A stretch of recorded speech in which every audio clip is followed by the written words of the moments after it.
욕먹을 거 압니다. 저도 압니다.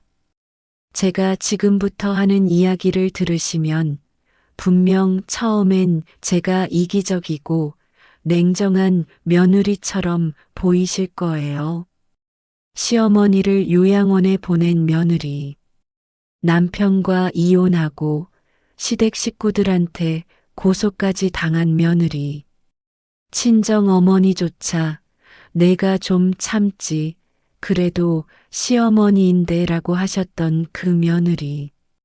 그게 저였습니다. 하지만 지금은 압니다. 제가 왜 그럴 수밖에 없었는지, 제가 왜 7년을 참다가 단 하루 만에 모든 걸 뒤집어 버렸는지 그 이유를 말씀드리려고 합니다. 저는 32살에 결혼했습니다. 남편은 평범한 회사원이었고 저도 작은 회사에서 격리로 일하고 있었어요. 남편은 차분하고 성실한 사람이었습니다. 첫 만남부터 시어머니는 절 굉장히 따뜻하게 대해주셨어요. 우리 며느리 이쁘네. 우리 아들이 복 받았어. 예물도 넉넉하게 챙겨주셨고 친정 어머니도 시어머님 참 좋은 분이시다 하셨어요. 신혼집은 남편 명의로 된 빌라 전세였습니다. 시어머니 말씀이 남편이 결혼 전에 혼자 모은 돈으로 마련했다고 하시더라고요. 아들이 혼자 모은 돈으로 마련한 거야. 기특하지? 그때 저는 정말 감동했어요. 그런데 이게 첫 번째 거짓말이었습니다. 결혼 6개월쯤 됐을 때 시어머니가 갑자기 우리 집에 오셨습니다. 캐리어 하나 들고 밝은 표정으로요. 며느리 미안한데 한 열흘만 있다 갈게. 우리 집 보일러 고장나서 수리한대. 남편은 어머니 당연히 계세요 하더라고요. 열흘이 한 달 됐고 한 달이 석 달 됐습니다. 시어머니는 절대 안 나가실 거였어요. 방 2개짜리 빌라였는데 한 방은 저희 부부, 한 방은 시어머니가 쓰셨어요. 출근 전에 아침상 차려드리고 퇴근하면 저녁 준비하고 주말엔 빨래하고 청소하고 시어머니는 집안일을 거의 안 하셨어요. 며느리가 하는 게 당연한 거 아니야? 나도 옛날엔 다 했어. 그러던 어느 날 시어머니가 제게 말씀하셨어요. 며느리, 너 회사 그만둬. 집에서 살림이나 해. 저는 정중하게 거절했습니다. 그날 밤 남편이 조심스럽게 말했습니다. 여보, 엄마 말대로 좀 해줄 수 없을까? 엄마가 많이 서운해 하셔. 왜 내가 일 그만둬야 해? 우리 생활비도 빠듯한데. 그게 엄마 말로는 내가 집에 있으면 생활비 보태주신대. 저는 그제야 깨달았습니다. 시어머니는 제가 일하는 며느리보다 집에서 시중 드는 며느리를 원하신다는 걸. 결혼 1년째 저는 임신을 했습니다. 계획에 없던 임신이었어요. 시어머니는 더 기뻐하셨습니다. 임신 초기라 입덧이 심했지만 시어머니는 며느리, 이제 회사 그만둬야지. 뱃속에 아기 있는데 무슨 일을 해? 남편도 거들었습니다. 여보, 엄마 말씀이 맞아. 몸 상하면 안 되잖아. 시어머니가 말씀하셨어요. 내가 보태줄게. 그러니까 넌 몸 관리나 해. 저는 그렇게 회사를 그만뒀습니다. 임신 4개월 차였어요. 회사를 그만두고 나니 제 세상이 집 안으로 좁아졌습니다.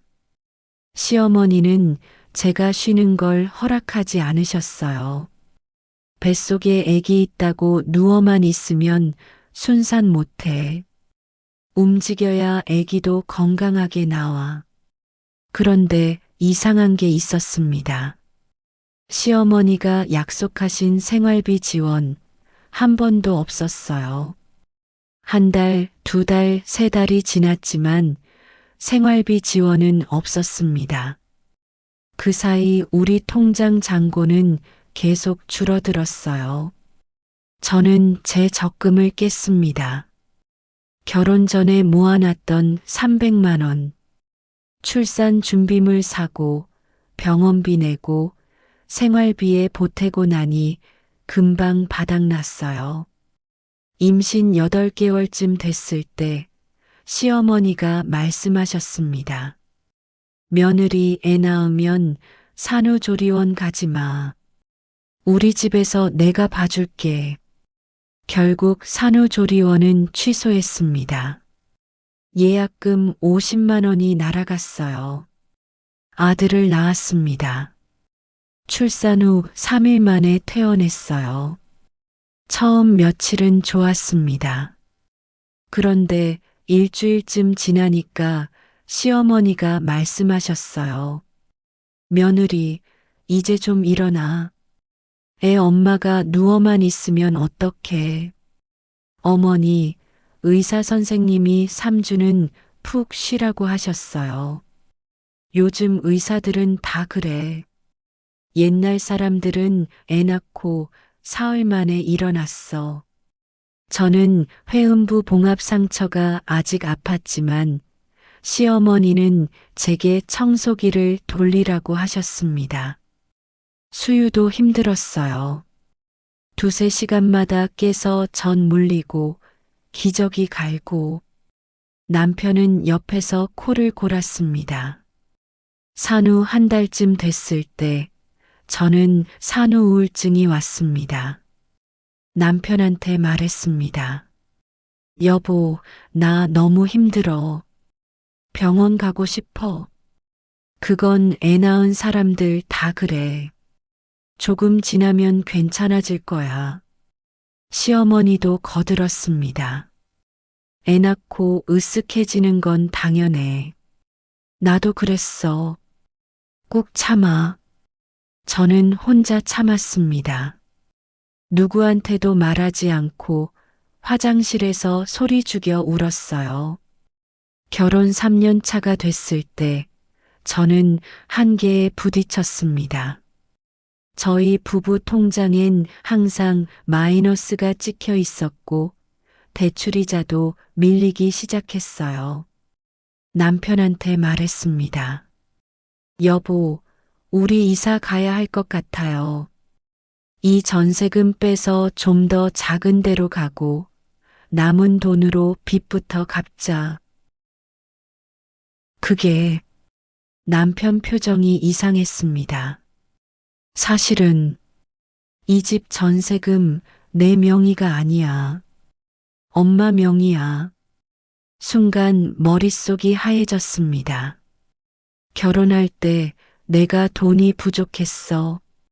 그래서 엄마한테 빌렸어. 엄마가 전세금 내주시고 명의를 엄마 앞으로 하신 거야. 저는 그제야 깨달았습니다. 결혼할 때 남편이 혼자 모은 돈으로 전세 마련했다던 그 말이 거짓말이었다는 걸. 저는 3년 동안 남의 집에 얹혀 산 거였습니다. 다음 날 저는 시어머니께 조심스럽게 물었습니다. 어머니, 이 집이 어머니 명의인 거 알았어요. 시어머니가 태연하게 대답하셨습니다. 응, 그래. 내가 전세금 다 냈으니까 당연하지. 혹시 전세금에서 얼마 정도 빌린 거예요? 빌렸다는 게 무슨 소리야? 내가 그냥 내준 건데. 그럼 나중에 전세금은 어머니가 다 가져가시는 거예요? 시어머니 표정이 차갑게 변했습니다. 당연하지. 내 돈인데 당연히 내가 가져가야지. 며느리, 너 지금 돈 타령하는 거야? 공짜로 살면서 불평은. 그날부터 저는 시어머니를 다르게 보기 시작했습니다. 저는 남편한테 말했습니다. 여보, 우리 독립해요. 그때 남편이 말했습니다. 엄마 집 없어. 엄마가 살던 집 팔았어. 우리 전세금 마련하느라. 저는 그제야 깨달았습니다. 시어머니는 처음부터 우리한테 얹혀 살 계획이었다는 걸. 결혼 4년 차, 저는 몰래 파트타임 일을 시작했습니다. 아이가 어린이집 가 있는 동안 마트에서 계산대 알바를 했어요. 시급 9,000원. 한 달에 70만 원 정도 벌었어요. 그 돈을 몰래 모았습니다.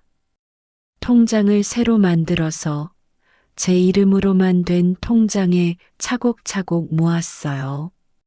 결혼 5년 차 되던 해에 모든 게 무너졌습니다. 어느 날 집에 등기우편이 왔어요. 시어머니 앞으로 온 우편이었는데 법원에서 온 우편이었어요. 건물명 도소송. 열어보니 우리가 살고 있는 이 빌라의 진짜 주인이 따로 있었어요. 시어머니는 전세 세입자였고 그 전세금을 또 다른 사람한테 월세를 주고 있었던 겁니다. 더 큰 문제는 시어머니가 우리한테 월세를 받았다는 거였어요. 매달 50만 원씩 남편 통장에서 매달 50만 원이 자동이체로 나가고 있었습니다. 시어머니는 우리한테 생활비 보태달라고만 하셨던 거예요. 5년간 매달 50만 원씩 계산해 보니 3천만 원이었어요. 시어머니가 집에 돌아왔을 때 저는 그 우편을 들이밀었습니다. 어머니, 우리가 5년 동안 어머니한테 월세를 냈다고요? 시어머니가 소리쳤습니다. 속였다니. 내가 너희 살 집 마련해 줬잖아. 어머니 집은 2천만 원짜리 낡은 빌라였잖아요. 그걸로 1억짜리 전세 들어오셨고요. 그럼 나머지 8천만 원은 어디서 나온 거예요? 남편이 대신 대답했습니다. 엄마가 대출 받으셨어. 8천만 원 대출 받아서 전세 들어오셨어. 그리고 우리한테 월세 받아서 대출이자 갚고 계셨던 거야. 저는 모든 게 이해됐습니다. 우리는 5년간 시어머니의 노후 자금을 대준 셈이었습니다. 그날 저는 남편한테 말했습니다. 여보, 이혼해요. 당신은 한 번도 제 편을 들어준 적이 없어요. 어머니가 저한테 회사 그만두라고 할 때도, 산후조리원 가지 말라고 할 때도, 일하지 말라고 할 때도, 당신은 항상 어머니 편이었잖아요. 저는 그날 밤 짐을 쌌습니다. 아이를 데리고 친정으로 갔어요. 이혼 조정을 시작했어요. 양육비는 매달 30만 원. 재산 분할은 없었어요. 이혼 확정까지 6개월이 걸렸습니다. 저는 다시 격리 일자리를 구했고 작은 원룸에 이사했습니다. 힘들었지만 시어머니 눈치 보던 것보단 나았습니다. 이혼하고 1년쯤 지났을 때 남편한테서 연락이 왔습니다. 엄마가 사기를 당했어. 시어머니가 전세 사기를 당하셨다고. 전세금 1억은 이미 날아간 상태고 집은 경매로 넘어갔고, 그래서 내가 좀 도와줄 수 없을까? 저는 전화를 끊었습니다. 몇 달 후 시어머니한테서 직접 전화가 왔습니다. 나 갈 데가 없어. 너희 집에 좀 있을 수 없을까? 어머니, 5년 전에 저도 어머니한테 독립하고 싶다고 말씀드렸잖아요. 그때 뭐라고 하셨죠? 내가 나갈 돈 있어? 없잖아. 그러니까 여기서 살아라고 하셨잖아요. 어머니도 마찬가지예요. 저는 전화를 끊었습니다. 몇 달 후 남편한테서 다시 연락이 왔습니다. 엄마가 많이 아프셔. 요양병원에 입원하셔야 할 것 같은데 내가 절반만 부담해 줄 수 없을까? 어머니가 저한테 받아간 월세 3천만 원 돌려주시면 생각해 볼게요. 그건 이미 다 쓴 돈인데 저도 요양병원비 낼 돈 없는데요. 저는 전화를 끊었습니다. 몇 달 전 시댁 쪽에서 연락이 왔습니다. 시어머니가 돌아가셨다고, 장례식에 와달라고. 저는 가지 않았습니다. 시어머니 장례식이 끝나고 며칠 후 남편한테서 문자가 왔습니다. 엄마 유품 정리하다가 통장을 찾았어. 내 이름으로 된 통장이. 잔액이 700만 원 있어. 저는 급하게 신용조회를 했습니다. 그리고 발견했어요. 제 명의로 된 대출 2천만 원. 5년 전에 실행된 대출이었고 지금까지 이자만 납부되고 있었습니다. 시어머니는 제 명의를 도용해서 2천만 원을 대출받으셨어요. 제 신용등급은 이미 바닥이었어요. 저는 변호사를 찾아갔습니다. 명의도용으로 고소할 수 있나요? 상속인에게 민사로 손해배상 청구는 가능합니다. 저는 그 길로 남편을 상대로 손해배상 소송을 걸었습니다. 청구 금액 2천만 원 5년간의 이자, 신용등급 하락으로 인한 손해배상, 총 3,500만 원. 재판은 6개월이 걸렸습니다. 판결은 제 승소였습니다. 하지만 남편한테는 돈이 없었습니다. 저는 강제 집행을 신청했습니다. 남편 월급에서 일부를 압류했어요. 매달 20만 원씩 3,500만 원을 다 받으려면 15년이 걸리는 금액이었습니다. 하지만 상관없었어요. 15년이든 20년이든 끝까지 받아낼 생각이었으니까요. 지금 저는 39입니다. 아이는 초등학교 2학년이 됐어요. 저는 여전히 격리 일을 하면서 아이를 키우고 있습니다. 힘들지만 행복합니다. 제 인생을 제가 살고 있으니까요. 얼마 전 친정 어머니가 말씀하셨어요. 그래도 내가 너무 독하게 구는 거 아니니? 남편이 매달 월급 압류당해서 살기 힘들다던데. 엄마, 저도 5년 동안 어머니한테 월세 내면서 살았어요. 남편도 15년 정도는 버틸 수 있을 거예요. 지난주 아이 담임 선생님이 상담 요청을 하셨어요.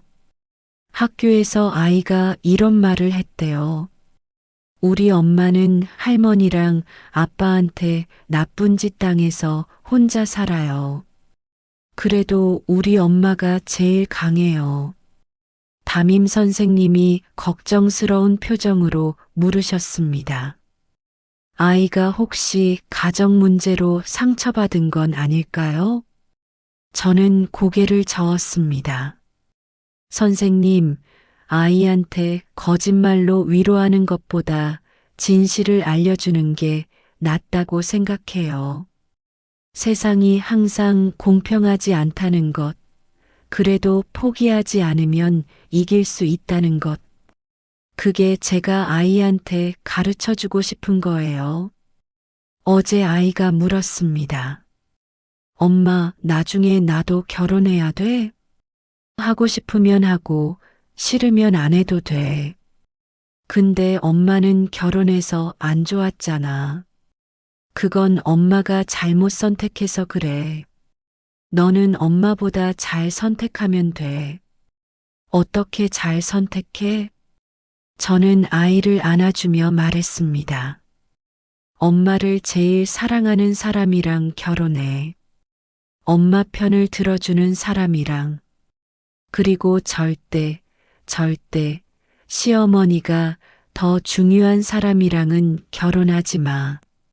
이게 제 이야기입니다. 욕먹을 거 알면서도 말씀드렸어요. 저는 냉정한 며느리였습니다. 시어머니를 요양원에도 안 보내고 장례식에도 안 갔고 남편 월급 압류했으니까요. 하지만 후회하지 않습니다. 제가 만약 계속 참았으면 제 인생은 없었을 테니까요. 이 이야기를 듣는 분들께 말씀드리고 싶어요. 참는 게 미덕이 아닙니다. 당신의 인생이 더 중요합니다. 당신을 지키세요. 아무도 대신 지켜주지 않습니다.